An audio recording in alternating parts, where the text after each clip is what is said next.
ములుగు జిల్లా వెంకటాపురం మండల కేంద్రంలోని ప్రాథమిక వ్యవసాయ సహకార సంఘం ఫంక్షన్ హాల్లో వాడ బలిజ సేవా సంఘం క్యాలెండర్ను ఆవిష్కరించారు. ఈ కార్యక్రమానికి తహసీల్దార్ నాగరాజు, ఎంపీడీఓ బాబు హాజరై క్యాలెండర్ను ఆవిష్కరించారు. ఈ కార్యక్రమంలో రాష్ట్ర అధ్యక్షులు చింతూరు వెంకట్రావు, ఉపాధ్యక్షులు రాఘవయ్య తదితరులు పాల్గొన్నారు.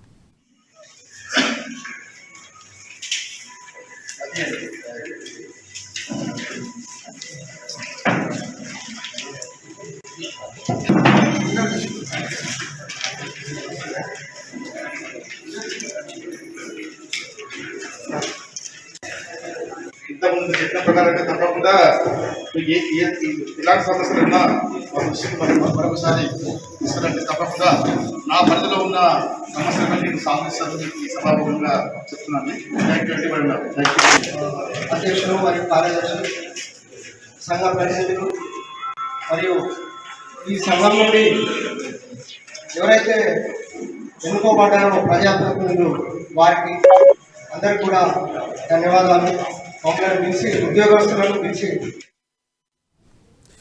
ములుగు జిల్లా మంగపేట మండలం కోమటిపల్లికి చెందిన మావోయిస్టు మలేషియా సభ్యుడు పడకం భీమ్ అలియాస్ దశరు పోలీసుల ఎదుట లొంగిపోయాడు. ఎస్పీ సంగ్రామ్ సింగ్ జీ పాటిల్ సమక్షంలో జనజీవన సర్వంతలో కలిసిపోయారు. ఇక మడకం భీమా 2018లో మావోయిస్టు పార్టీలో చేరి కొంతకాలం పామేడు ఎల్ఓసిలో పనిచేశాడు. ఆ తర్వాత హిడ్మా బెటాలియన్లో చేరి 2012 నుంచి 2017 వరకు పనిచేశాడు. మావోయిస్టు సిద్ధాంతాలు నచ్చక లొంగిపోయినట్లు తాండ్వాయి పోలీసులకు ఆయన తెలిపాడు.